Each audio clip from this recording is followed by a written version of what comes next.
개혁적인 성격이에요. 저의 부르심은 개혁에 있습니다. 개혁. 진정한 개혁은 회개의 깊이에 따라 달려 있고요. 회개는요, 방향을 트는 거예요. 그래서 change mind. 영어로는 회개라는 것은 change mind. 다시 말해서 완전한 영적 유턴이죠. 개혁은 방향성을 어떻게 잡느냐. 그래서 여러분들이 뭘 맛보냐? 이제 패러다임을 맛본다 그러죠. 그래서 새로운 패러다임의 전환들을 여러분이 맛보는 시간들로 아마 이 수업을 들으면서 그게 단순히 방법론이 아니었다. 단순히 방법론이 아니라 방법론을 가르치는 게 아니라 방향성을 가르쳤다. 그래서 여러분들이 저희들이 기름부음 학교 수업을 통해서 이러한 패러다임들을 맛보고 또 새 일들을 경험을 했을 거라는 생각이 들어요. 그래서 은사를 배우러 왔는데 예를 들어서 은사가 아니라 뭐에 주목하게 만들어요? 은사를 주신 하나님께 주목하게 만드는 거죠. 그리고 치유도 마찬가지예요. 겉사람, 다시 말해서 우리의 육신의 영역들을만 바라보면서 치유를 받기 원하지만 하나님 우리의 속사람이 만져지길 원하는, 다시 말해서 하나님의 뜻이 뭔가, 요구가 무엇인가, 더 강력한 하나님의 마음 안에서 본자를 흔들 때 기름부음이 풀어지고 능력을 맛보고 영광을 맛보기 위해서 우리 하나님 마음을 읽는 게 뭐냐. 다시 말해서 하나님이 원하시는 진짜 본질적인 요구로 들어가다 보면 하나님이 지금 개혁을 원하고 있고, 단순히 우리가 원하는 것들, 그러나 하나님이 원하시는 것들을 우리가 추구하고 그 뜻을 이해하고 분별해 나갈 때 하나님이 더하여 준다 그랬어요. 너희는 먼저 그의 나라와 의를 구하라. 그러면 모든 것을 더하여 준다 그랬어요. 믿습니까? 하나님께서 더해 주시고 더 강력하게 기름 부으시고 치유하는 것들을 우리가 맛보게 될 줄 믿습니다. 이해되셨죠? 이러한 부분에서 우리가 굉장한 영적 자극들을 여러분들이 이 수업을 통해서 저는 맛보았으라는 확신이 있어요. 이 말이 무슨 이해되시죠? 그렇잖아요. 단순히 말해서 우리가 문제 상담을 해도 문제에 집중하게 만든단 말이에요. 우리의 요구예요, 이건요. 문제에 집중하고 하나님 앞에 기도를 또 문제를 나열하고 열거하는 수준에 멈추지만 하나님은 이 문제를 통해 하나님의 뜻을 보길 원하신다고 말이죠. 하나님의 뜻이 무엇인지를 알고 이 문제가 가치가 되게끔, 이 문제가 기적의 재료가 되게끔, 이 문제에 집중하지 말고 하나님께 집중하는 그러한 그런 근육들을, 그 길들을 내기 원하시고 그 방향성을 틀기 원하는 하나님의 뜻이 있거든요. 이 문제에 집중한다고 문제 해결되는 것도 아니잖아요.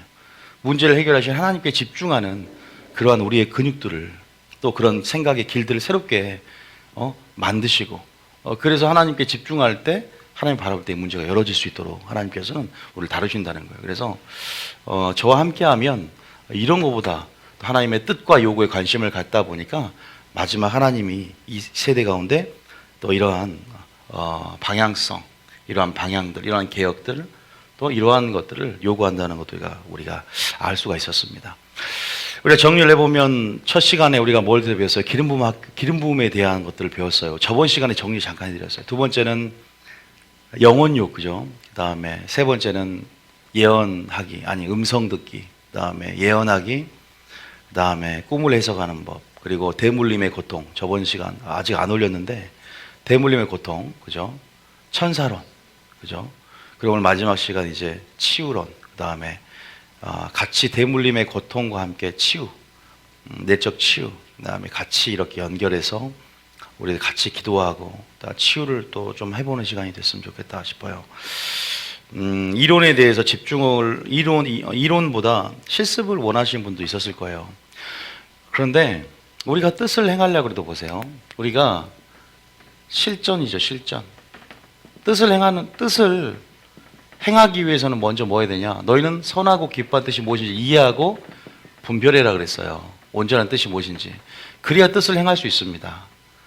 실전도요, 먼저 하나님 안에서 이론들이, 어떤 원리들이 내 안에 정립이 되고 자리를 잡고 체계를 이해해야, 메커니즘을 이해해야 온전하게 교회 안에 뜻을 행할 수 있듯이, 너무나 많은 부분 왜곡되고 방향성이 틀어지고 너무나 많은 부분 이러한 영의 원리에 대한 개념의 이해 없이 그냥 어떻게 보면은 행하다 보면 우리가 내 자신에 주목하게 되고 또 이러한 도구들을 또 자기 교만의 도구로 사용할 수 있기 때문에, 근데 철저하게 개혁적인 마인드에서 이 위의 부분, 정확한 메커니즘 이해하고 분별하는 부분에 대해서 강조를 해왔던 수업이었습니다. 그럼에도 불구하고 또 실습적인 부분들도 또 여러분들이 또 뭐 안 한 건 아니니까 또 우리 저희 교회에서는 그런 실습을 이제 해요. 치유와 예언과 그런 실습에 대해서 금요일 날 또 격주를 하고 있는데, 뭐 나중에 이제 확산이 되면 여러 가지 정말 좀 미니스트리 안에서도 이제 이런 실습 위주로만 할 수 있는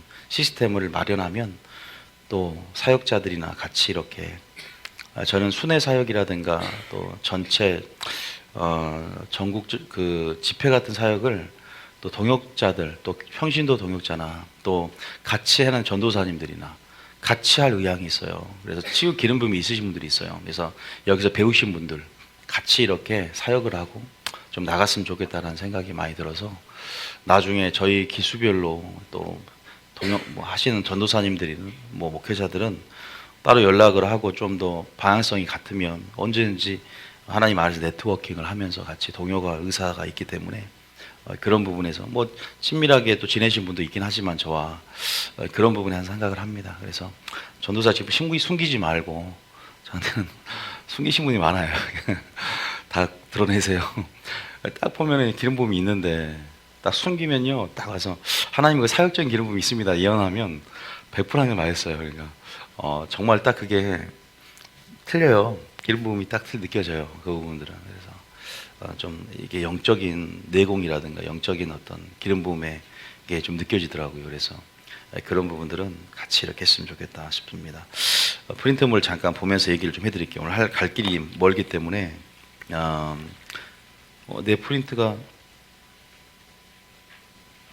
있구나. 제 프린트도 펴고 먼저 첫 페이지 한번 봐보세요. 왜냐하면 제가 미리 그냥 어젯밤에 만들었어요. 여러분들이 이게 부족해서 많이, 또 여기서 책이 많이 부족해서 오후까지 하겠지만, 먼저 1페이지에 보면은 하나님의 우선순위에 대해서 여러분들이 말씀을 해놨습니다. 하나님 우선순위는 여러분들이 1페이지, 2페이지는 정리하면서 우리가 얘기를 할 겁니다.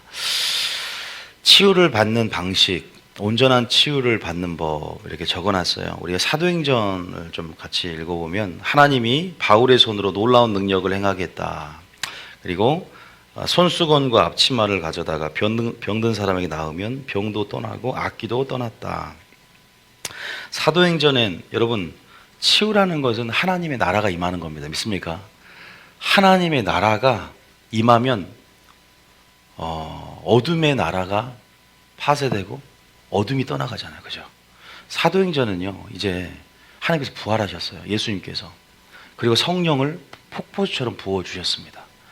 그래서 하나님 나라가 이제 예수님 자신이 하나님 나라였다가, 이제 하나님께서, 이제는 예수님께서 승천하시고 성령을 보냄으로 성령 안에서 하나님 나라가 시작되었다. 우리가 그 하나님 나라를 보는 거예요. 초대교회 때. 우리가 동일하게 그 강력한 하나님 나라를 경험해야 될 점 있습니다. 그러니까 치유라는 것은 하나님 나라가 임하는 겁니다. 그래서 하나님의 임재와 영광을 보는 거죠. 하나님 나라 영광의 실체를 여러분 교회 생활하면서 얼마나 보셨는지요. 기적을 보지 못했다, 치유를 보지 못했다는 것은 아직 맛도 못 본 거예요. 하나님께서는 실제적으로 예수님 자신이 하나님 나라가 되어서 가르치고, 따라하면 가르치고 전파하고 이것만 한 게 아니라는 거예요. 예수님의 주사역은 마지막 힐링 사역이, 치유 사역이 있고 해방 사역이 있습니다. 그래서 보조사역, 예언처럼 보조사역이 아니라 치유는 주사역이라는 사실을 믿으시기 바랍니다. 제가 신학교에 다닐 때 가전고리, 가르치고 전파, 고치고, 이게 주사역이었고 메인 사역이었다. 그래서 모든 교회가 후계자고 후사로서 그 모든 사역을 분부한 대로 가르침을 받아서 가르쳐 지키게 해야 돼요. 그러면 교회에서 치유 사역이 있어야 됩니까? 없어야 됩니까? 이건 있어도 되고 없어도 되는 옵션이 아닙니다. 반드시 치유가 나타나야 돼요. 물론 하나님 말씀을 선포함을 통해서 치유가 이렇게 결과적으로 따라오고 말씀이 양약이 되어서 치유가 일어나지만, 예수님의 치유를 연구하면 실제적인 안수를 통한 또 신유사역, 그리고 실제적인 그러한 해방사역을 포함한 그러한 치유 사역의 그 범위를 분명히 우리 이해하고 교회에 적용시켜야 되는 거예요. 믿습니까? 여러분들이 치유 사역의 선두주자가 되고 마지막 때 하나님 나라가 재림 전에, 그래서 여러분들이 그러한 영성으로 지금 예수님의 하신 사역들을 감당하며 더 큰 사역도 감당할 추수할 일꾼으로서 여러분이 훈련 받아야 될 줄 믿으시기 바랍니다. 이해를 하는 거 굉장히 중요해요. 왜냐하면 오늘 설교를 듣고 믿음은 들음에서 나요. 부흥은 말씀의 깊이만큼 결정하는데 말씀을 듣고 믿음이 커지고 그 치유의 수준을 하나님께서 끌어올리길 원하십니다. 그리고 치유에 대한 갈망과 치유 사역에 대한 이해를 통해서 온전히 교회 안에 여러분 자리 잡기를 원한다는 사실 믿으시기 바랍니다. 교회는 한 사람의 영향력이 강력해요. 한 사람만 제대로 알아놓고 또 영향력이 있으면 여러분들이 얼마나 중요한지 몰라요. 그래서 지금 한 사람 한 사람이 은혜로 교육받는 게 참 중요합니다. 그래서 참고하시고요. 지금 사도행전 보니까 이러한 놀라운 능력들을 믿으십니까? 손수건, 앞치마 이걸로 역사가 일어나는 거예요. 여러분 가정 여러분들 저기 설거지할 때 앞치마 메고 하시죠? 그죠? 그 앞치마에 기름 부음이 묻어 있을 수 있어요. 에? 앞치마 그거 잘 챙겨 갖고 오세요. 치유사역 할 때 맨날 입고 할 거 아니에요. 그래서 저기 어떤 권사님 방석을 탐내는 사람도 있잖아요. 들어보셨잖아요. 저도 어렸을 때 권사님 방석 얘기는 부흥회 때 수없이 들은 것 같아요. 그게 어때는 무슨 말인지 몰랐는데 그래도 계속 그러니까 믿음으로 취하는 거. 권사님 방석 소수건 자체는 아무 능력이 없어요. 아무 능력이 없는데 물론 예수님도 그래요. 사도 바울도 베드로도 왜 경건의 능력을 나와 어떤 무엇에 주목하느냐. 예수 이름의 능력, 믿음으로 너희가 예수 이름의 능력, 믿음으로 치유를 했다. 사도행전 3장이죠. 기록이 되어 있어요. 왜 경건의 능력을 나에게 주목하느냐 이 말이에요. 예수 이름의 능력, 또 너희들 믿음이 너희들이 성한 것을 낳겠다 이렇게 말하잖아요. 그게 어디 나와요? 사도행전 4장에 안 적어놨지만 사도행전을요 많이 읽어보셔요. 그러면 수준이 높아집니다. 사도행전에 3장에 보면 자 보세요. 우리가 이것만 읽어보면 3장에 안진뱅이를 낫게 하지 않습니까? 그러니까 이제 일어납니다. 그러면서 몇 절이에요? 3장 아니 4절 말고 왜 12절에 한번 읽어 먼저 12절 한번 읽어봅니다. 시작. 베드로가 우리 저기 읽으실래요? 방송. 제가 먼저 읽어 시작. 베드로가 이것을 보고 백성에게 말하되 이스라엘 사람들아 왜 기이 여기느냐 우리 개인의 권능과 경건으로 이 사람을 걷게 한 것처럼 왜 우리를 주목하느냐 그래요. 그러면서 뭐라고 하냐 16절 읽어볼게요. 시작. 그 이름을 믿음으로 그 이름이 너희 보고 아는 이 사람을 성하게 했다. 이름을 믿기 때문에. 이름 어떤 이름이에요? 치유하는 이름이에요. 치유하는 여호와 예수의 이름이에요. 믿습니까? 라파의 하나님 또 예수님의 자기 여호와라는 것은 예수님을 얘기해요. 그래서 여러분들이 알다시피 이 예수로 말미암아 난 믿음이 완전히 낫게 했다. 믿습니까? 어쨌든 이런 접촉점은 믿음이 없는 사람들에게 믿음을 이끌 수 있는 동기부여가 돼요. 그죠? 우리가 치유 사역을 할 때도 앉아서 안수하는 거하고 앞으로 나오라는 거하고 틀려요. 앞으로 나오라 그러면 뭔가 여기 나오면 될 것 같은 기대감으로 나와요. 걸어 나오는 순간 믿음이 쌓이기 시작합니다. 한 걸음 두 걸음. 그리고 몇 월 며칠 치유 집회를 한다 그러면 날짜를 정해주는 거 믿음이 점점 다가올수록 증가됩니다. 그냥 내일 하겠다가 아니에요. 한 달 전부터 그 날짜를 정해놓고 하루하루 기다리며 디데이를 생각하면서 믿음이 증가되는 거 아세요? 믿음을 이끌어주는 거예요. 또 세 번째 치유사역을 안수를 할 때 즉시 아픈 곳을 움직여보거나 낫게 왜? 의심이 들어갈 틈이 없이 바로 행동에 움직여보는 거예요. 그러면은 역사가 일어날 수 있어요. 지금 제가 세 가지를 말했습니다. 앞으로 걸어나와봐라. 날짜 정해주는 거. 안수할 때 바로 움직여라. 의심이 들어갈 만한 틈 없이 믿음으로 기대감 만드는 거. 이 역사를 끌어올리는 겁니다. 우리 믿음으로 준비되는 것, 기대하는 것, 이것이 믿음이에요. 그래서 여러분들이 그런 부분에서 치유를 더 높일 수 있다. 초신자들은 또한 그러한 것으로 동기부여하고 접촉점, 이러한 접촉점을 통해서 기대감을 갖게 하는 거죠. 제가 안경을 한번 써보시면 낫습니다.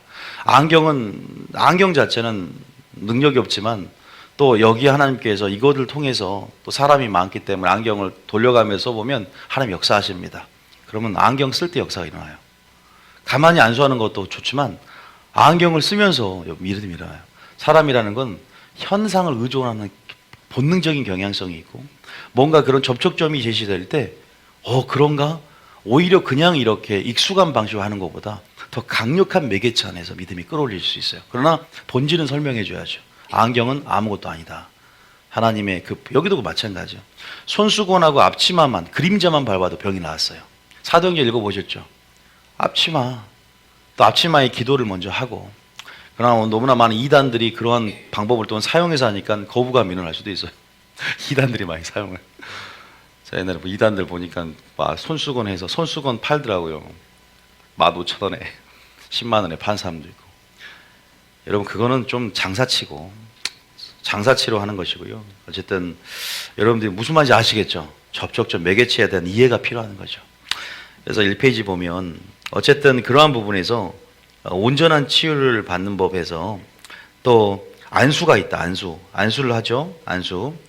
그리고 안수도 이렇게 했었다. 그래서 지금 여러 가지 방법들을 보는 거예요. 지금 여러분 그냥 구분 없이 그냥 안수도 있고, 안수도 동그라미 하면 좋죠. 안수함 역사라거나, 또 세 번째는 옷자락에 이제 손을 대는 거예요. 이제 뭐 만지는 거죠. 옷자락에 손을 대기도 하고. 여러분 저는 옷을 손대도 능력이 안 나갑니다. 그런데 진짜 믿음으로 너무 사모하니까 저 사람을 통해 역사하는 하나님 역사가 일어날 것이라는 확신을 갖고 믿음으로 혈루병 여인처럼 이끌고 나와서 그 믿음이 역사한다는 사실 믿으시기 바랍니다. 제가 물론 옷자를 맞아서 병이 안 나요. 저는 옷을 안고 제 아내를 끌어놔도 감기가 안 났더라고요. 믿음 없이 앉는 거야. 항상 치유 안에 흐르는 역사들은 안에 뭐가 있어요? 믿음이 있어요. 흘러야 되고요. 또 두 번째는 믿음보다 또 더 중요한 것, 믿음도 중요한데 이게 없으면 안 돼요. 치유는 근본적으로 사랑으로 역사하는 겁니다. 사랑 없는 치유는 여러분 근본적인 하나님이 원하시는 치유의 수준까지 못 올라와요. 그런데 사랑이 담기고 사랑이 동기가 되어 흘러나온 치유는 그 긍휼함, 그 하나님의 사랑이 기적을 하는 거예요.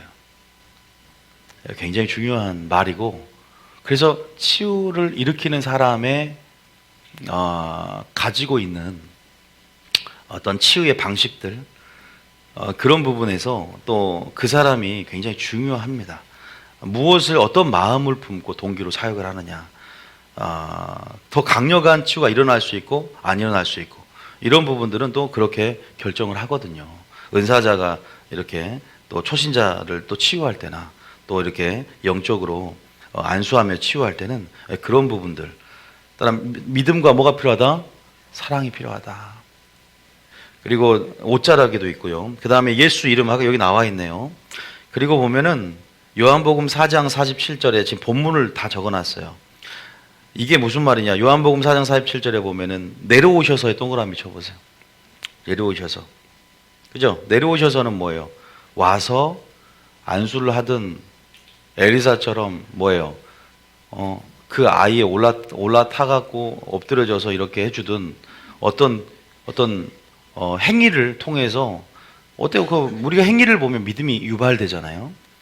아직은 믿음의 수준이 높지는 않습니다. 물론 이것도 믿음이 낮다고는 할 수 없어요. 예수님이 치유할 것을 믿기 때문에 오늘날. 그런데 더 강력한 치유가 행해진 역사가 있어요. 그리고 하나님 마음까지 흔들며 치유를 받은 사람이 있습니다. 누구예요?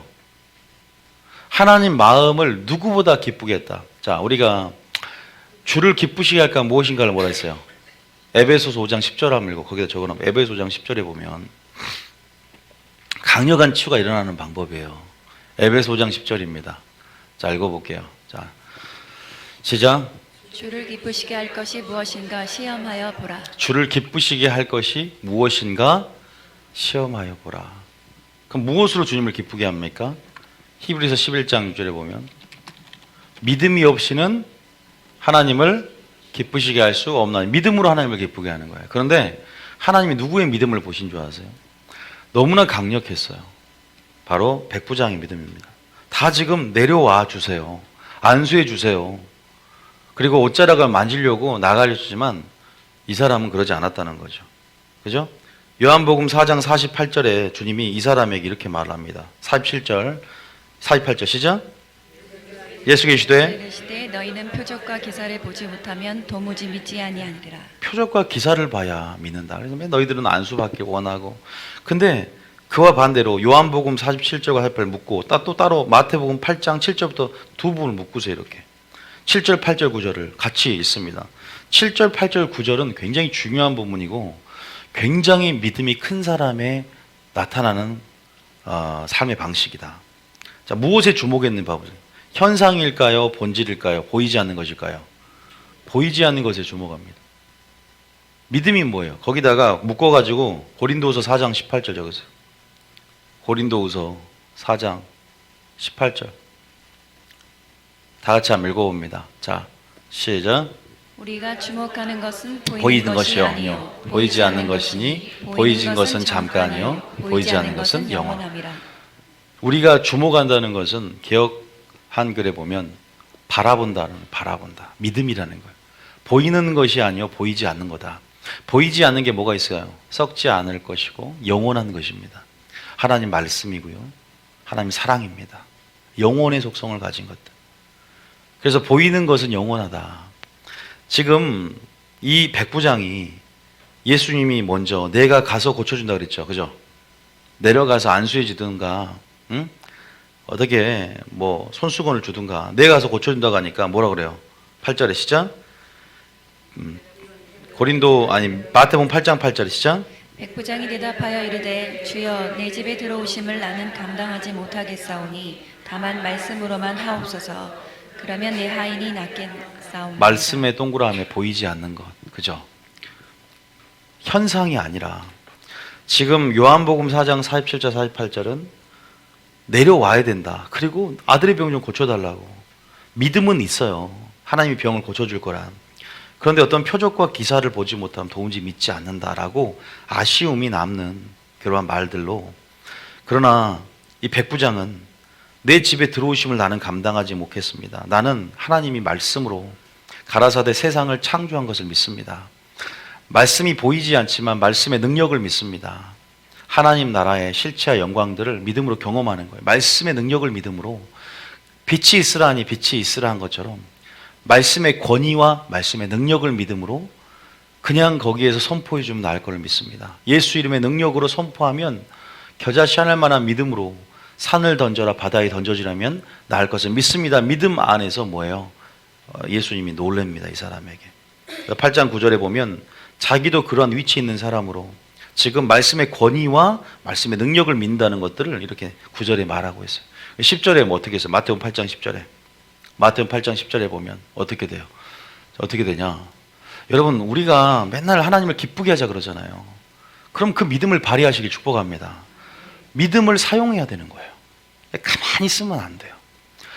그러려면 하나님의 뜻이 무엇인지 이해하고 분별해서 뜻대로 행할 뿐만 아니라 하란 것만 할 뿐만 아니라 하란 것만 하는 게 아니에요. 나는 그 생각이 들더라고요. 물론 모든 거 하란 말씀에 하면 되지만 이렇게 돌파해서 주님 마음을 감동시킬 수도 있는 거예요. 그래서 욥을 보았느냐, 내 종 욥을 보았느냐, 자랑거리가 돼야 되는 거예요. 그러면 하나님의 마음을 알고 자원하는 심령 안에서, 그러니까 거기 차이가 뭐냐? 하나님이 나를 인도해야만이 나는 뭘 하겠다. 하나님이 시키는 대로 하는 건 좋아. 근데 그 마음과 감정까지 해야 하는 사람은 선악을 알 수 있는 지각을 미리 갖고 있어요. 안 물어봐도 하나님이 기뻐할 거를 알고 미리 행하는 사람이에요. 그러면 야, 이스라엘 중에 이만한 믿음을 본 적이 돌파하네. 여러분, 수동적입니까? 적극적입니까? 한 달란트 받은 사람은 수동적으로 행했어요. 그러나 뭔가 믿음을 장사하고 남기고 적극적이고 진취적인 믿음을 발휘해서 하나님 우리는 감동시킬 수 있어요. 하나님의 뜻을 온전히 이해하면서 그 마음을 헤아릴 때. 믿습니까? 그냥 하나님, 정말 전제는 하나님의 뜻이 무엇인지 이해하는 거예요.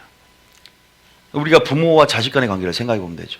아침 일찍 일어나서 아버지가 출장 간다는 걸 미리 정보를 입수하고, 아침 일찍 잠을 평소에 자는 애가 구두를 닦아놓는다. 예를 들어서 그냥 하나님이 그렇게 인도함을 하지 않았는데도 아버지가 기뻐할 걸 생각함으로 아버지가 무엇을 좋아하는지 평소에 알기 때문에 그렇게 자원함으로 하는 거예요. 어떤 사람은 하나님이 음성을 주지 않고 시키지 않았기 때문에 나는 구들닦지 않았다. 이러한 성향의 음성 듣는 자들이 있어요. 항상 수동적이야. 교회도 마찬가지. 하나님 인도하시면 간다. 그 마음속에 있는 것은 뭐냐면 혈연과 지연을 끊기 어려운, 또 예쁘대를 찢어버리기 힘든 그러한 감정이 섞여서 약간 하나님 나 인도해야만 나는 움직이겠다, 이런 사람들이에요. 그러나 마지막 때 목숨을 걸고 용기를 낸 사람도 있습니다. 마지막 때 돌파한 사람이 있습니다. 하나님 무엇인지를 알고 있기 때문에 내가 이렇게 하면 확신이 생기는 거, 하나님 기뻐할 것이다.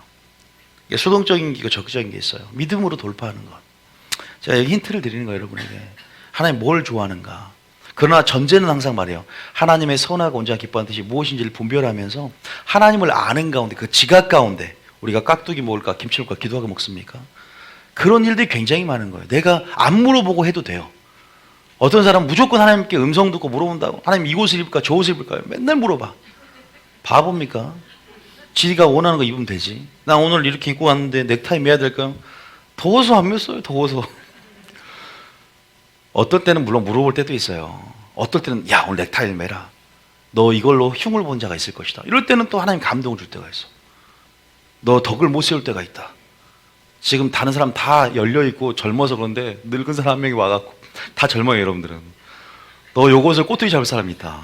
이렇게 될 수도 있는 거예요, 여러분. 그럴 때는 그러나 지각이 있어. 선악을 보면 지각이 어느 정도 연달이 되어지고 그러면요, 하나님 뭘 아는지 알아요. 그냥 기도 안 해도 이렇게 행동하면 하나님이 야 그래 잘하고 있다 하더라.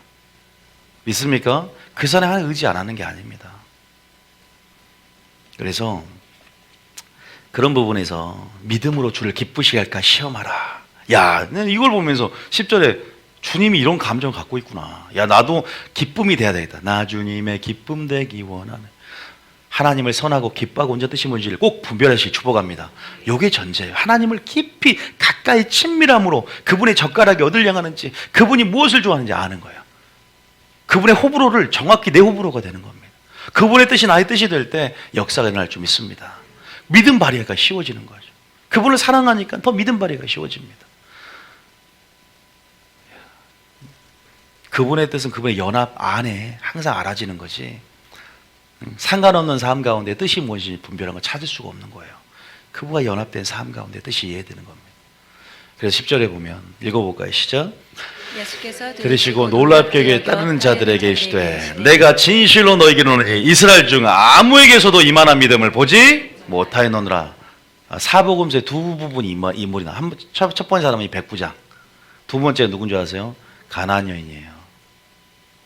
욕먹는데 부스러기 은혜라도 먹겠습니다. 이 말은 생략됐어. 이스라엘 이만한 믿음을 보지 못했다, 이 말은 생략됐어. 그런데 원어로 보면 너무 크게 놀라는 거예요. 오, 그 원어에 나왔어요. 백부장과 동일하게 가나안 여인 두 믿음이 하나님 이방인인데도 불구하고 놀랍니다. 제자들이 맨날 쫓아다니도 제자들은 감동을 못 줘. 내 새끼들은, 내 자식들은 안 그런데 어디 다른 제자들이, 이방인들이 이렇게 믿음을 발휘하니 이스라엘 중에 이만한 믿음을 본 적이 없다. 물론 또 누구냐, 다윗도 감동받잖아요. 어떻게 감동받아요? 야, 다른 지파들 누구 하나 나를 위해 집을 지어준다고 했냐. 야, 근데 다윗은 백항목 궁에 거하면서 자기 자신의 이름을 집은 판벽되게 거하면서 하나님 나라를 구하면서 야, 어떻게 내 살 집을 이렇게 지어주려고 했으냐, 성전을 건축하려고 하나. 너무 감동을 받았어. 하나님 다윗의 이름을 존귀케 해주겠다. 어떻게 해줘요? 아브라함과 다윗에게 보니라. 아브라함 선상에 다윗을 놔요. 다윗의 왕조가 다윗 언약을 맺으면서 탁탁탁탁탁 네 새끼들이 이제 이 성전에서 기도하면 어쩌고 저쩌고, 엄청난 축복이, 생각의 돌파가 일어나는 거예요. 평소에 누가 집을 건축할 생각을 해요? 그게 말이 쉽지. 하나님의 집을 거할 집을, 이 천조가리에 하나님 계신다는 게 너무 마음 아픈 거예요. 지성소 몇 평? 7평밖에 안 되잖아요. 지 집은 몇천 평인데 예수님, 하나님은 7평, 7평에 살아요. 그 안에 정사각형 그 조그만한데 그 땅만 거룩하게 구별해서 그 땅에 거하죠. 지성소에만 거의, 지성소에 있는 게 너무 마음 아프니까 성전을 크게. 여러분, 하나님 기쁘시기를 축복합니다. 마리아도 마찬가지예요. 향유값을 깨트려서 돌파해 나아가니까 이 여자가 행한 일을 복음이 전파되는 곳마다 기념해라. 우리가 하나님의 자랑거리가 기쁨이 되는 게 중요한 줄 믿습니다. 하나님이 함께 하실 수밖에 없는 조건, 하나님이 감동받아서 우리를 통해서 정말로 역사할 수밖에 없는 조건들을 만들어내는 거, 이게 믿음이고 하나님을 아는 겁니다. 그래서 하나님을 아는 것이 믿음인 줄 믿습니다. 믿음을 발휘하려면 하나님을 알아야 돼요. 모르면 안 돼요. 그래서 그런 부분에서 우리가 잘 아시면 될 것 같아요.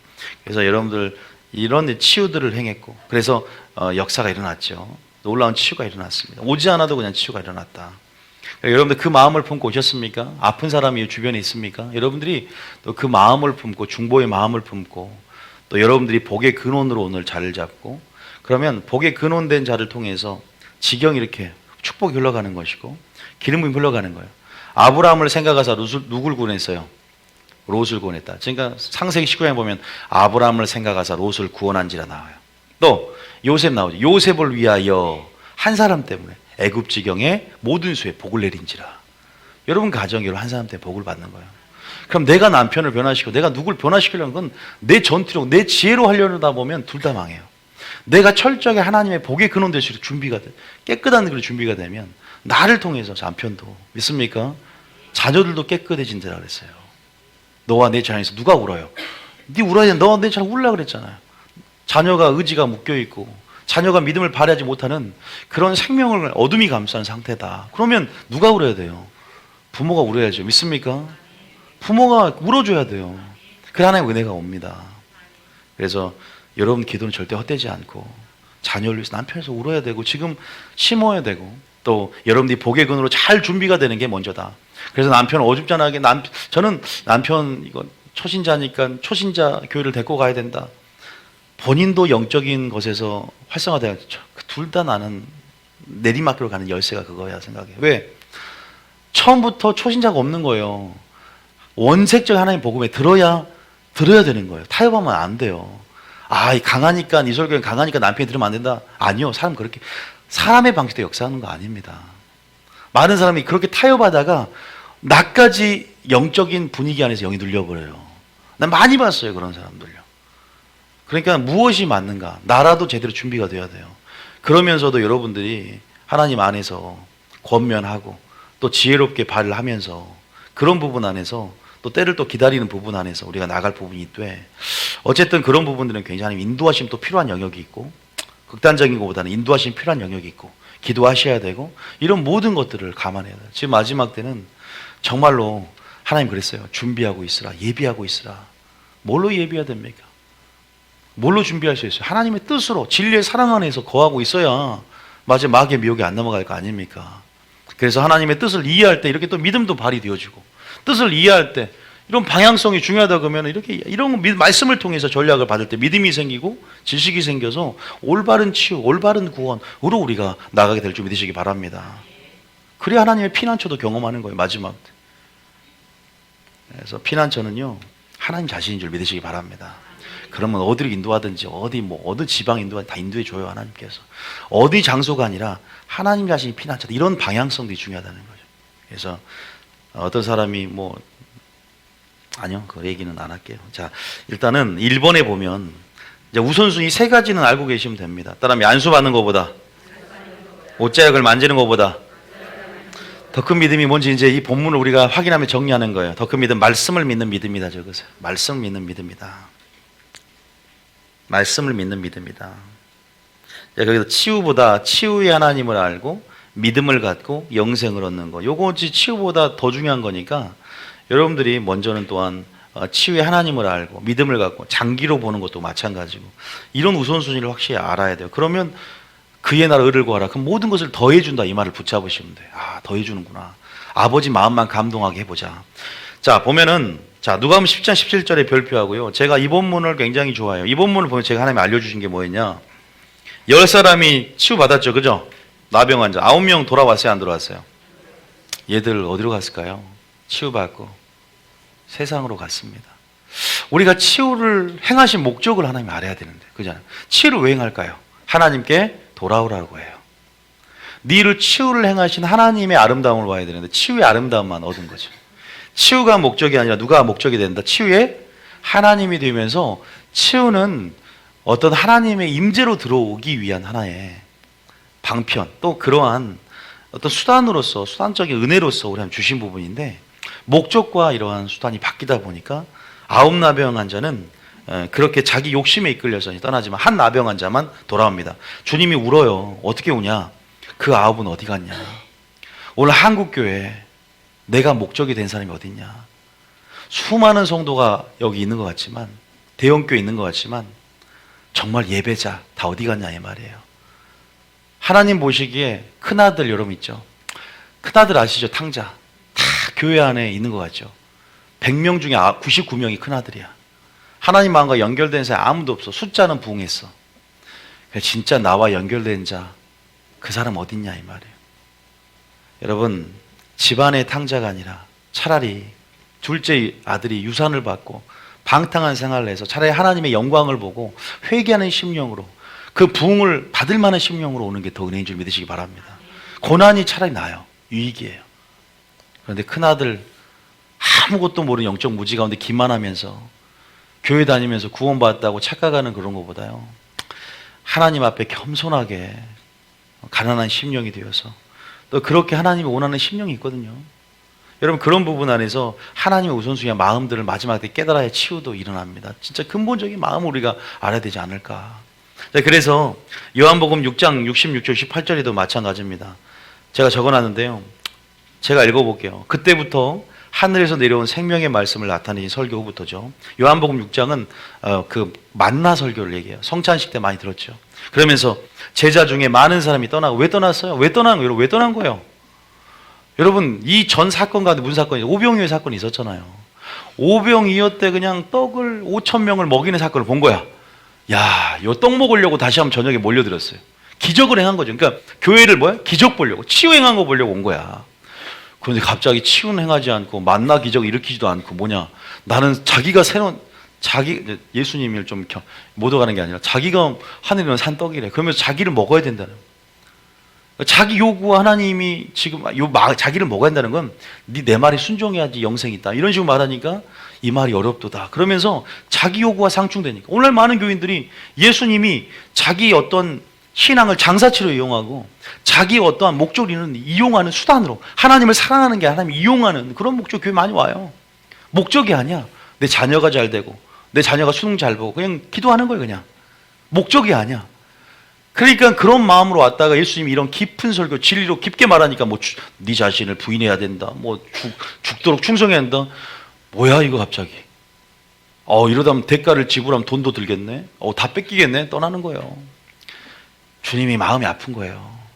진짜 내가 너를 창조한 목적, 출애굽한 목적, 너는 피조물인데 다 자기 욕심과 교만으로 하나님의 요구와 늘 세상은 상충이 돼. 이렇게. 그러니까 어떻게 돼요? 주님이 마음이 아파서 다시 많은 사람이 떠나가서, 9이 어디 갔냐 찾은 것처럼 다수가 떠나가. 그와 함께 다니지 않아요. 이제 오병이의 기적을 이제 보고 예수께서 12제자를 주시되 너희도 갈 거냐? 그러니까 뭐라 그래? 베드로가 이르되, 같이 합니다. 시작. 주여, 영생의 말씀이 주께 있사오니 우리가 누구에게로 가오리까? 믿습니까?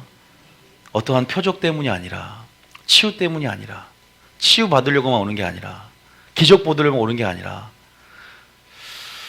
우리의 동기를 살펴봐야 된다는 거예요. 치유 사역을 해도 마찬가지입니다. 야, 진짜 여러분, 이게 정말 우리가 하나님 우리의 외모가 아니라 우리 중심을 보십니다. 믿습니까?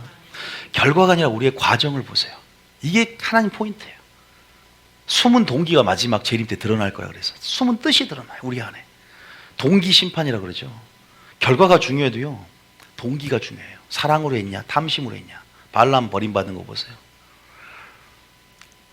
온전한 치유를 그 사람에게 뭘 보여야 되냐? 사랑이 아니라, 치유가 아니라 사랑을 보여줘야 돼요. 능력이 아니라, 단순한 능력이 아니라 하나님의 사랑이 이 정도라는 걸 보여줘야 됩니다. 하나님이 사랑에서 출발해서 기적을 낳고 사랑 때문에 치유하신다는 걸 알려줘야 돼요. 하나님이 영혼을 향한 갈망과 진짜 하나님의 뜻들을 그 사람에게 보여주는 게 중요해요. 그러니까 치유하기 전에 먼저 하나님이 설교를 하게 하는 거예요. 치유를 일주일 동안 늦추면 일주일 동안 말씀을 들을 수 있으니까 치유를 하나님 일부러 늦출 수도 있는 거예요. 지금 치유하면 이 사람 버림받고 이 사람 영혼 파멸시키거든. 능력은 보일 수 있지만 이 사람 중심을 보고 하나님이 사랑하니까 치유 안 해주는 거예요. 어떤 사람 치유를 받으면 영광 돌리는 사람도 있지만 하나님의 그 주권적인 섭리를 인정하고 그냥 하나님 하신 일의 결과에 감사할 때 하나님의 뜻을 이해하게 될 줄 믿습니다. 여러분 그런 하나님의 마음을 일단은 우리 이 성령학교 읽어야 온전한 치유를 나도 행하고 나도 받는다는 사실을 믿으시기 바랍니다. 여러분 본문을 읽으면서 여러분 뭐 치유의 방법이 중요하겠죠. 선포를 어떻게 하고 의학적인 용어를 사용하면서 예수님은 몇 번 경주 예수님이 치유될지어다 이런 것만 생각하고 오셨는지 모르겠어요. 하나님 마음은 오늘 성령학교는 좀 더 읽고 근본적으로 치유를 풀어놓을 수 있도록 아버지의 마음이 아홉은 어디 가냐 이 마음이 아파야 되고 다수가 다 떠나갈 때 주님 심정이 어땠을까요? 그러나 영생의 말씀을 붙잡고 다 치유도 기적도 필요 없습니다. 나는 오직 구원의 하나님 당신을 목적으로 하면서 아버지 정말로 이 말씀이라는 것 이 말씀 영생의 말씀 자신이 예수님을 목적으로 우리가 나아가는 그러한 방식으로 하나님이 일으킨다는 사실 믿으시기 바랍니다. 치유 사역은 여러분 본질은 뭐예요? 말씀을 통한 하나님 임재의 영광 주님 자신으로 들어오는 겁니다. 그게 근본적인 거예요. 그냥 병만 치유되는 게 아니라니까 믿습니까? 병만 치유되는 게 아니란 말이에요. 그냥 너무나 병만 치유되는 사역에 집중하니까 병 치유받고 떠나버리는 거예요. 영성 교회가 그만큼 수명이 짧아버려요. 그럼 말씀이 있는 교회는 수명이 길어요. 부흥도 치유를 행하는 부흥은 금방 식어버립니다. 은사 부흥은 금방 식어. 그러나 말씀은 회개를 창출하고 회개 가운데 부흥이 지속되는 겁니다. 하나님 마지막 일으키기 원하는 부흥은 치유 부흥도 있지만 말씀 근본적인 진리가 계속 심령을 강타해서 깊은 회개를 통해서 거룩으로 들어가는 그런 마지막 때 부흥은 그런 부흥인 줄 믿으시기 바랍니다. 이게 두 증인의 부흥이에요. 마지막 때 일으키는 두 증인의 영성이고 능력도 은사도 역사합니다. 그런데 말씀도 역사해서 회개하게 만들어서 하나님의 재림을 준비하고 거룩한 신부로서 단장하게 만드는 믿습니까? 그러한 삶을 하나님이 준비시키고 있다. 요거를 기억을 해야 됩니다. 그래서 주님의 마음이 그런 거죠. 자, 요한복음 8장 11절에 한번 같이 한번 읽어볼까요? 자, 시작. 주여 없나이다. 예수께서 이르시되 나도 너를 정죄하지 않으니 다시는 죄를 범하지 말라. 그죠? 이게 뭐예요? 가늠한 여인. 거기다 적어서 가늠한 여인에게. 요한복음 8장 11절은 누구에게요? 가늠한 여인. 그 다음에 요한복음 5장 14절은 38년 된 중풍병자인데 제가 이걸 해석해 드릴 테니까 먼저 요한복음 5장 14절 읽어봅니다. 시작. 그 후에 예수께서 그 사람을 만나 이르시되 보라 내가 나았으니 더 심한 것이 생기지 않게 다시는 죄를 범하지 말라 하시니. 지금 공통적으로 가늠한 여인에게 또 38년 된 병자에게 공통적으로 하나님의 요구가 뭐였어요? 지금 그 사람을 낫게 한 게 주님이 기쁜 거예요. 주님의 요구는 뭐였어요? 그 사람 나아서 기뻐하라는 게 아니라 뭐였어요? 죄를 범하지 말라. 죄를 안 범하려면 말씀 깊숙이 들어와야 돼요. 하나님의 뜻을 이해해야 돼요. 하나님이 원하는 삶을 살아야 됩니다. 치유받은 것 그 자체가 아니라 치유의 하나님을 구하고 영생의 말씀이 여기 싸우니 영생의 말씀 안에 거하면서 하나님이 원하시는 삶을 살아내는 삶. 이제 주님의 자녀로서의 합당한 삶을 살아내는 것. 수많은 의미가 있겠죠. 사단의 나라에 매이지 말고 하나님 나라 안에 들어오는 삶, 종속되어지는 삶. 이러한 하나님의 요구를 우리가 이해한다면 지금 한국교회는 너를 정죄하지 않는다. 이제 그 후에 들리는 그 음성이 크게 들려요. 죄를 범하지 말아라. 이게 무슨 말인 줄 아세요? 그 밑에 2번과 연결되어 있습니다. 2번과 이렇게 묶으세요. 요한복음 8장 11절을 2번과 이렇게 가로로 옆으로 묶어놓으세요. 왜 같이 연결된 건데 제가 선을 잘못 그어놨어요. 한 번에 치유와 축사받는 것, 요거 중요한 게 아니라는 겁니다. 뭐가 중요해요? 날마다 삶 가운데 회개하는 삶의 방식을 원하신 줄 믿으시기 바랍니다. 날마다 말씀을 들어야 말씀의 깊이가 회개의 깊이가 부흥의 깊이를 결정한다. 여러분 말씀을 마지막 때 듣는 건 축복입니다. 축복이에요. 회개할 수 있는 거 은혜입니다. 은혜. 많은 사람이 회개하고 싶어도요. 회개하고 왜 안 될까요? 하나님의 영광을 못 봐서. 욥이 회개를 왜 못했을까요? 38장 하나님의 영광을 경험할 때서 비로소 회개를 해요. 아무리 유명한 성경 박사가 와서 새 친구처럼 말해줘도 못 깨달아요. 회개 안 돼요. 진짜 하나님 자신이 나타나야 돼요. 진짜 진리를 설교를 들으면서 원색적인 하나님 말씀으로 완전한 그 형상을 우리가 우리 속에 이루기 위해서는 완전한 그분의 선, 그분의 의, 진리, 그분의 사랑이 나타나줘야 돼요. 진리 속에서도 깨달을 수 있다는 거 아십니까? 사람의 계명에다 교리로 전부 왜곡시켜버리니까 믿기만 총가다 누가 깨끗해지려고 애쓰겠어요. 성품을 왜곡시켜버리니까 믿음 들으면서 나는데 어떤 말씀을 듣느냐가 그 사람의 믿음이 만들어지고, 어떤 말씀을 믿느냐 듣느냐가 그 사람 회개를 만들어내는 거예요. 믿습니까? 제가 여러분 예사로 들으면 안 됩니다. 이거는 하나님이 저에게 주신 전략이에요. 위로부터. 여러분 영은 영끼리 알아요. 예수님이 왔을 때 세례요한은 영으로 반응해요. 복중에서 뛰는 6개월밖에 안 되는데 뭘 알아? 지식이 이해력이 없는데 6개월짜리가 아기가. 그러나 영은 영 안에서 복중에 뛰는 영적 영향력을 받아요. 여러분 영이 흥분이 됩니다. 이게 진짜라면 영이 흥분이 돼요. 공명이 된다 그러죠. 공명이 반응이 된다 이거예요. 그러면 그 안에서 영이 소송되는 역사가 있어요. 듣기만 해도. 그 기름 부음의 역사라는 게 있거든요. 기름 부음은 이해로 되는 것도 아니에요. 때로는 그 기름 부음이 느껴질 때가 있어요. 기름 부음이 굉장히 강한 기름 부음을. 그러면서 내 영이 회복이 많이 돼요. 그 기름 부음에 거하고 또 성령 안에 안수받고 쓰러질 때도요. 그 안에 회복이 일어나고 치유도 일어나는 거예요. 여러분 그래서 우리가 날마다 어디 안에 거할 것인가. 그리고 이렇게 하나님의 마음을 알고 하나님 우선순위를 들어가니까 여러분 지금 어딜 들어갔냐? 진리를 타고 지금 심장으로 들어가 있는 거예요. 지금 여러분들은 영으로 주님의 심장이 들어가 있는 거라고. 이 세대를 향한 주님의 마음으로 들어가 있는 거예요. 지금요. 주님의 그 통곡의 방에 들어가 있는 거예요. 여러분 하나님께서 정말로 알리고 싶은 것들이 있다고 항상 기도하면서 말씀하세요. 이 세대를 향해 알리고 싶은 게 있다. 나의 마음이 무엇이? 누가 주의 마음을 알아? 그리스도를 가르치겠냐? 다윗이 왜 마음이 아픈 자인 줄 아느냐? 그는 단순히 계명에 순종한 자가 아니었다. 그는 나의 마음과 감정을 헤아린 자였다. 할렐루야. 인격적인 관계를 통해서 침노에 들어가야 돼. 그 마음으로 먼저 침노에 들어가야 돼. 진리의 사다리를 타고. 그럴 때 온전한 치유 하나님이 자녀들인데 안 주고 싶겠습니까? 고통받는 거 하나님이 원하게 사단에 매여 있는 걸 원하겠습니까? 하나님이 그 자녀에게, 그런 하나님은 네 영혼이 구원받기를 원하고, 그래서 때로는 내가 출교시키고 사단에게 내줄지라도 네 영혼 예수의 날에 구원받기를 원한다. 하나님이 그러한 마음으로.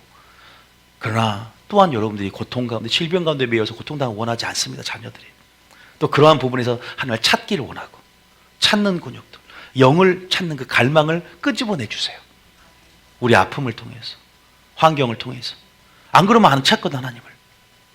그 하나님의 요구 가운데 원망하고 불평하는 게 우리의 모습이 아닌가. 그래서 우리는 하나님의 선하고 기뻐하는 뜻이 뭔지를 정말 분별하면서 하나님을 가까이 감을 통해서 늘 하나님을 묵상하고 하나님을 이해하는 여러분 되시길 축복합니다. 여러분이 더 많이 알고 계실 거야. 하나님을 사랑하시는 분들은, 공감이 되신 분들은. 그래서 제가 치유와 축사 사역의 한계를 느끼고 이 사역을 옛날에는 막 안수도 하고 막 그걸 주로 했었다는 거예요. 전교회에서도 그러고 막 근데 하나님께서 지금 네 시기 가운데 말씀을 풀어내 속살을 만져라.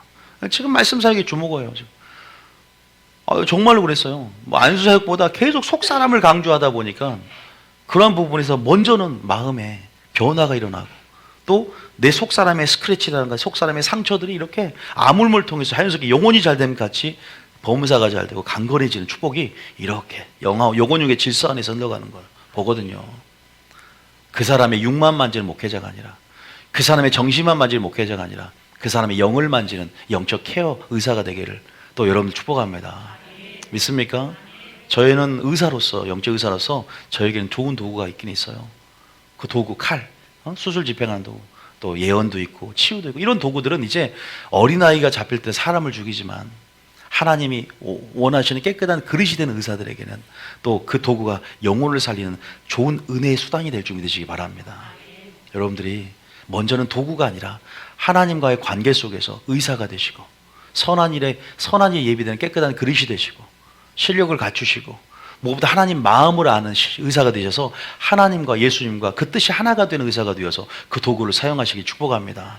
그럴 때 은사가 가치가 있고, 은사가 어떻게 보면 은사 자체가 아니야. 하나님이 결국 은사를 사용해서 성령의 직임을 주고 성령 은사를 주지만 그 사역을 풀어내는 것은 하나님이 있어요. 성령이 있어요. 그래서 성령이 모든 것을 운행하고 집도하시기 때문에 그런 부분에서 그렇게 하나님과 늘 은사를 갖고 있지만 늘 연결되어 행할 때마다 예수님이 함께하는, 하나님이 함께하는 여러분 되시길 축복합니다.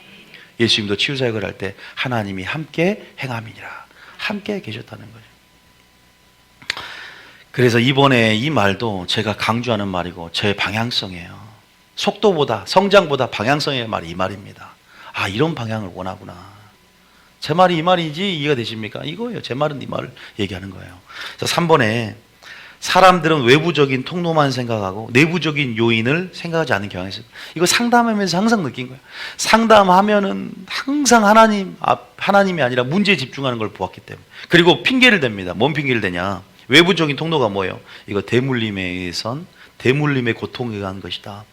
제가 예를 들어서 이거 음란했을 때는 자기가 음란에 노출되어서 몸에 죄를 범한지 모르고 이거는 대물림, 조상으로부터 귀신이 들어와 역사해서 이건 됐다. 이건 축사를 해야 된다. 자기가 한 걸 회개를 해야 될 텐데 이렇게 항상 조상 탓을 하고 남 탓을 하는 게 사람의 마음입니다. 그래서 우리는 항상 겸손한 신앙자가 되려면 자기 자신을 탓해야 될 줄 믿습니다. 주님, 내 탓입니다. 내가 잘못했습니다. 내 죄를 용서해 주시옵소서. 내가 욕심부렸습니다. 욕심 잉태에 죄를 낳습니다. 내가 피하지 못했습니다. 하나님, 여러분, 우리가 대물림 왜 안 했냐? 대물림 고통, 귀신에게 주목할까 봐. 그러나 우리 자신이 하나님 앞에 엎드려질 때 하나님 더 기뻐하는 줄 믿으시기 바랍니다. 근본적인 변화의 역사를 일으킬 수 있어요. 물론 귀신을 쫓아내는 축사, 대적하는 역사가 있어야 됩니다. 믿습니까? 그럼에도 불구하고 동시에 마귀를 대적하라. 그리고 하나님을 가까이 하시길 축복합니다. 말씀을 가까이 하시길 축복합니다. 말씀을 비워내면 채워넣으시길 축복합니다.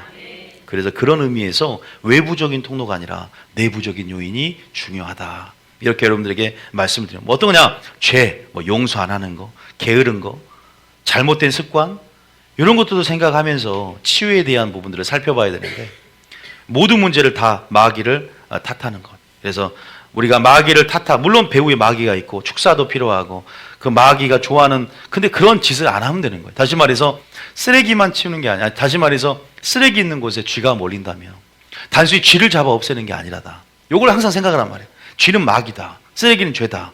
그러면 쓰레기를 청소하라 이 말입니다. 믿습니까? 쥐만 잡으면, 쥐도만 놓은 게 문제가 아니라 쓰레기만 치우면 쥐가 올 수 없는 환경을 만들면 될 거 아닙니까? 이게 근본적인 치유라는 거예요. 겹뿌리만 만지지 말고 원뿌리를 뽑으라 이 말입니다. 치유는. 그러려면 하나님의 온전하고 선한 기뻐한 뜻이 뭔지를 분별해야 돼요. 그러니까 제가 치유 사역을 한다 그래도 저는 말씀을 많이 막 1시간 풀잖아요. 근데 말씀 안에 하나님의 요구, 마음이 들어있어요. 난 그런 설교를 하고 싶은 거예요.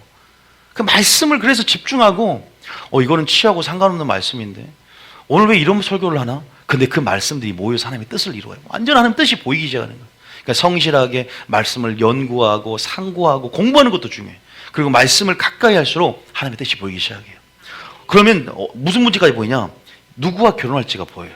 어떤 직장을 갈지가 그냥 보인단 말이에요. 그럼 왜 나한테 상담하러 오겠어요? 그럼 나는 알겠어 그게 어떤 건지를요.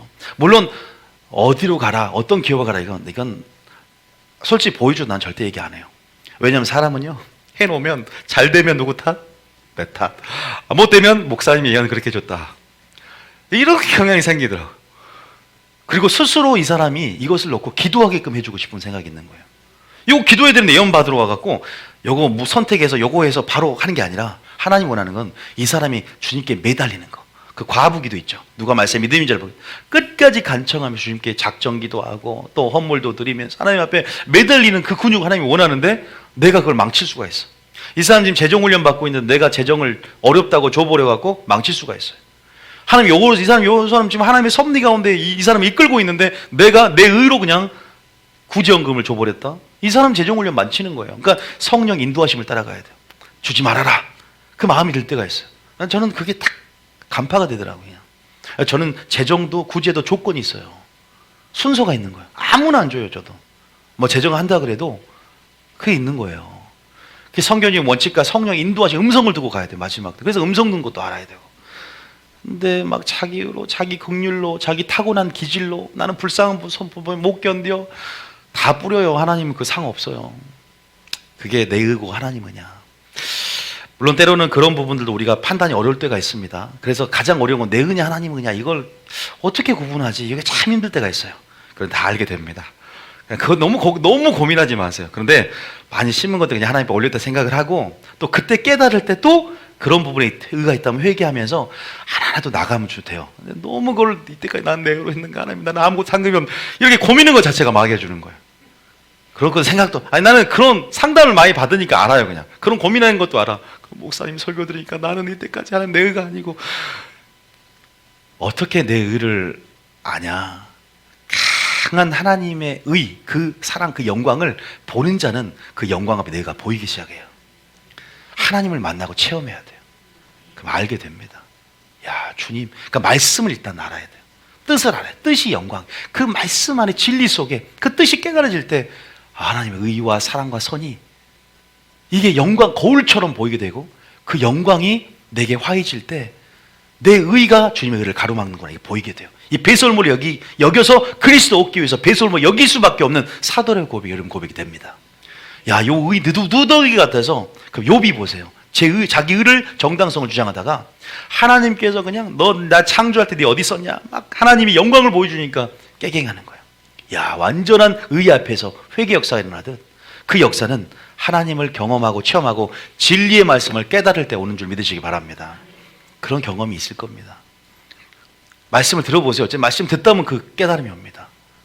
하나는 주님의 선하시고 온전한 뜻을 깨달을 때, 그분이 누군지 알아갈 때 그분은 자기를 계시하는 사람이에요. 계시하는 분이세요. 그렇기 때문에 알려주세요. 무조건 여러분들에게 내 의가 무엇인지. 복음에는 하나님의 의가 나타나 믿음에서 믿음이 이르게 하나니 알려주신다는 거예요. 수건을 벗은 얼굴로 그 영광을 보며 그와 같은 형상으로 화하는 거예요. 영광에서 영광으로 가는 겁니다. 보여져요. 그냥 수건을 벗어야지. 여러분들이 내려놔야죠. 믿습니까? 그러면 내 의가 무엇인지 알게 되고 하나님의 의를 구하게 되는 심령이 반드시 생기게 돼 있어요. 의에 줄이고 목마른 심령이 반드시 생깁니다.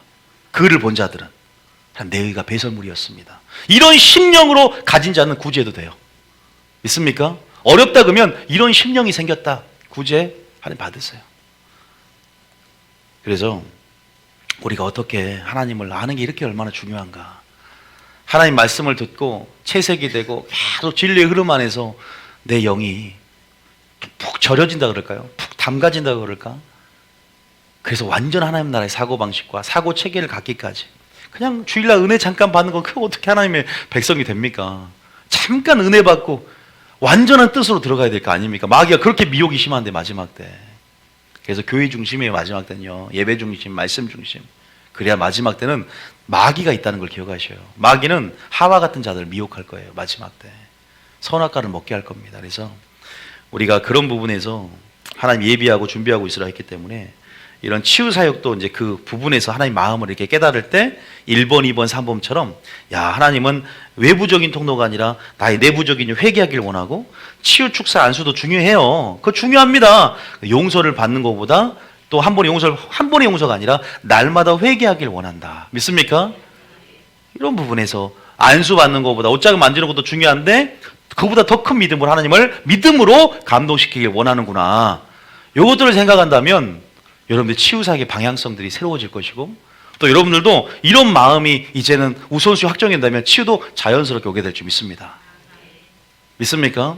그런데 물론 다른 설교는 이제 강력한 그 치유 자체에 주목해서 설교할 수도 있어요. 왜냐하면 이제 도구 사용법이잖아요. 그죠? 치유를 어떻게 어떤 전략으로 해야 될까? 이제 어떻게 선포할 때 의학적인 용어들도 알면 좋다. 구체적으로 경추 몇 번 이렇게 구체 선포해주면 구체적인 믿음이 되어서 더 역사 일어나기 쉽다. 이제 사용 설명서, 도구. 이제 그런 부분도 배워야 되는 거. 그러나 지금 제가 말하는 건 하나님 마음이라는 거예요. 믿습니까? 치유 사역을 바라본 하나님의 관점과 이렇게 행하기 원하는 주의 마음을 좀 방향성으로 알려드리는 거예요. 믿습니까? 자, 그런 부분을 깨닫고요. 자, 마지막으로 하나님이 사람을 향해 간파하고 계신 내용이 뭐냐? 한 번의 극적인 효과를 기대하는 초자연 심리, 초자연적으로 치유받고 기적적인 것을 현상을 바라는 심리. 이건 음성을 듣는 방식도 마찬가지고 치유받는 거. 사람은 어떻게든 저 사람이 저렇게 받으면 나도 저렇게 받기를 원하고 초자연적으로 받아야 뭔가 막 마음이 확실한 것 같고 이거는 좀 불확실한 것 같고 이걸 자기가 기준을 정한다. 그러나 성경에 나온 대로 자, 하나님이 원하는 부분들 다시 한번 누가복음 10장 한번 읽어볼게요. 시작.